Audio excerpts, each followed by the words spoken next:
Okay, hello everybody. Ron here.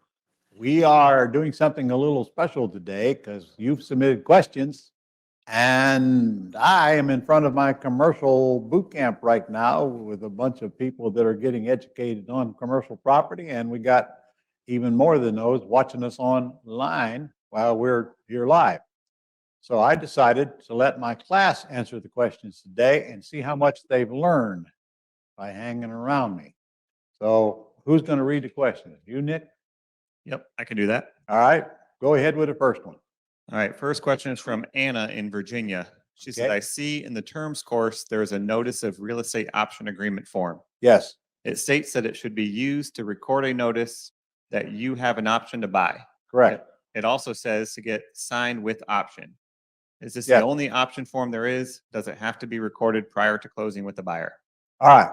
First of all, there's only two states that I know of that it has to be recorded if you're selling a house on a lease option. That is North Carolina and Pennsylvania.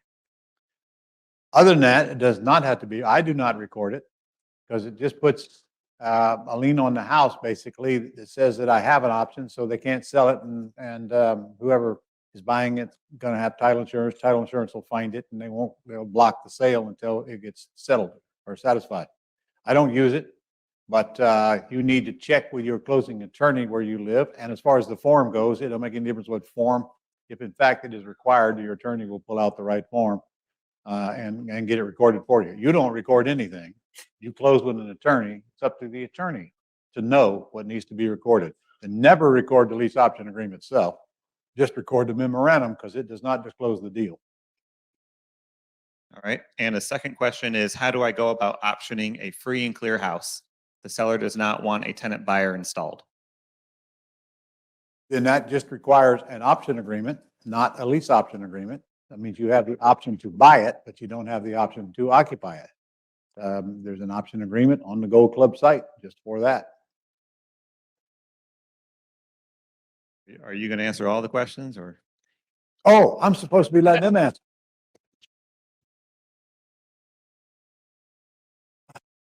Well, the good news is you got them right. All right, the next one's yours. All right. What's the question, Nick? Evan from New Jersey Uh, says, do we need a bank account for the LLC or only a Roth IRA account? all right, who wants to answer that? All right. Andrea wants to answer right there. Repeat the question. Do we need a bank account? Do we need a bank? Your question was, do we need it, do people need a bank account for the entity or LLC in this case, or just having the Roth IRA account? You do want to open up a bank account for your entity. Yes. I teach, have your IRA form an LLC, and that LLC will need a bank account. You will not have a bank account for your IRA. Your IRA is holding your money in their bank account. So you're going to need your own bank account. And you cannot write checks for your IRA. So you need an LLC that is owned by your IRA. And then that LLC does all the business for your IRA. But even then, you should not write checks out of that LLC. There's no law that says you can't, but it's so easy for you to write a check and be guilty of self-dealing. If you pay yourself $10 for anything that you did, if you cannot compensate yourself anyway from your IRA based on any deals you do. The only way you get paid is when you decide to draw the money out of your IRA when you're ready to take the money out. But yeah, if you're going to do business, you're definitely going to need a bank account, and your LLC is the one that'll have that bank account, and it'll require a tax return every year as well, and an EIN number. You won't get a bank account without an EIN number. Okay, next question. All right, another question from Evan, and this one's an easy one. What does ACT stand for? Who wants it? Who wants it? Carly wants it, right up here. Joey Chestnut back here. Okay. An act deal is assignment of contract and terms, and that anytime you have a contract, which I've recently done one, you can assign that contract to anyone else. Okay, that's exactly right. Assignment of contracts and terms system. By the way, you were just listening to Joey, who's got an interesting story, because the first time we met him was right after Hurricane Katrina, wasn't it? It was the Great Flood of Louisiana, Uh-huh. in Denham Springs in the Baton Rouge area. Okay. So when we met him, we just learned that his whole house was just flooded. And so he couldn't go home. So he decided to come to the boot camp instead. Right. 3 Think days. about that. His house is underwater and he's in here in class. All right. Try to concentrate under those conditions. No flood insurance, no content insurance, nothing required. It was just a freak deal in the whole subdivision. Got 3 feet in all of the houses. Uh-huh. Lost everything. And so how often do we look back on decisions we make and then analyze the ramifications of those decisions and wonder what had if we had made that decision? Because Joey's kicking butt right now, doing all kinds of real estate. He's sitting in a commercial event. He's done house events. We partnered with him on one deal. We sent mentors to his house for 2 days and got 10 contracts signed during that 2-day period because he decided that, well, the truth is he didn't have any place to go, so he might as well come to the boot camp. Huh? Better sit in a hotel room at home with nothing to do. All right. I'm blabbering. Next question. All right, one more question from Evan. Do you have any recommendations for estate planning attorneys in New Jersey? Anybody have any recommendations for estate planning attorneys in New Jersey? Okay. All right. No, because your estate planning attorney does not have to be in the state you live in. Bob Bloom in Dallas, Bob Bloom, Bluhm, is doing estate plans for our masters, and it no matter where they live in the country. So if you, by the way, if you don't want to use Bob, you can get a hold of his office and he'll certainly recommend somebody for you in New Jersey. You just want to make sure you get a firm that is doing estate planning, asset protection, and tax reduction all within that firm, or you're going to have a mess with 2 entities doing conflicting things. So get one firm to do it, and that's why I like Bob. That's what he specializes in. He's working with a lot of our masters right now. I can tell you, if you contact Bob, you better not be in a hurry. All right, next. All right, next question is from Kim in Ohio. She says, what is a good search criteria to find sellers with pretty houses? Well, I don't know how anybody can answer that because if I'm looking for a search word, that means I'm looking in the MLS, isn't it? And I don't buy pretty houses out of the MLS. Oh, yeah, but what am I searching if I'm looking for FSBOs?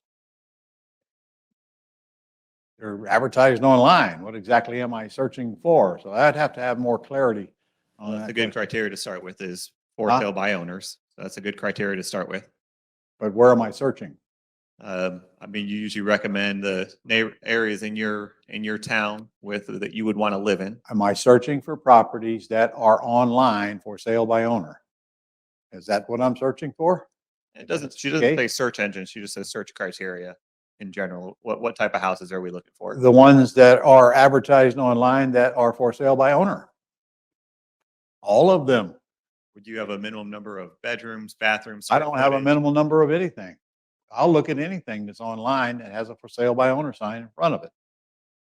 But, I'm not interested in a 1-bedroom, 1-bath house.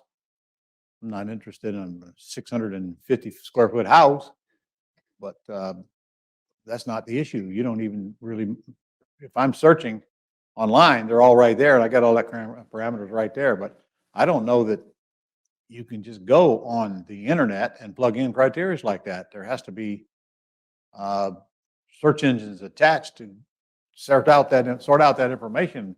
I see more like you going online and just telling Google, I'm looking for houses for sale in Jacksonville, Florida by owner. And here comes a whole bunch of websites with them on it. Well, the Gold Club leads come to them. There's nothing for them to search. Go ahead, Nick. All right, and final question is from Van in Washington. It says, when you buy bank-owned and short sale properties in this hot market, how do you get paid? Who wants to answer? How do you get paid when you buy bank-owned property? Somebody answer this question. Huh? All right. Got it? You get paid when the property is sold after you negotiate a low enough price with the bank. Okay. So I'm going to buy it from a bank. I'm going to pay cash. Means I'm going to sell it for cash. Buy for cash, sell for cash. Buy with terms, sell for terms. Selling it for cash means I could either wholesale it or I could buy it, raise private money, fix it, and then sell it at retail price. Now, that's not my only exit strategies, because I could also put a tenant buyer in it, but then again, if I'm raising the money, it's probably coming from a private lender, probably a higher interest rate. It's going to limit your cash flow, and usually your private lender has some kind of a shorter term fuse on it than any loan you're going to take over on terms. There's 20 to 30 years left on it. So that's why I buy for cash, I sell for cash. Okay, is that it? That's all the All right. questions. Well, thank you, class, for your very limited participation in that exercise. Okay, We should, all right. Ron, I'll we see should all you mention we have guys the, next week. Hope to see you in the commercial boot camp we're doing at the end of the year, and certainly the residential one if you haven't been there yet. Ron, we should have mentioned we have a virtual summit coming up too. Okay, yeah, I better tell you about that. That's May 4th, 5th, and 6th, right? 3 4th, days 5th, and 6th. for a virtual summit. Got all kinds of cool stuff coming in that. I'm teaching a lot of lessons in it myself, and I got Pace Mobley and Jamil Gibbs coming on from the six-figure flipping show that's on television. And anyway, go look it up. How do you get there, Nick? We'll put a link right below this video. Okay, we'll put a link right below this video.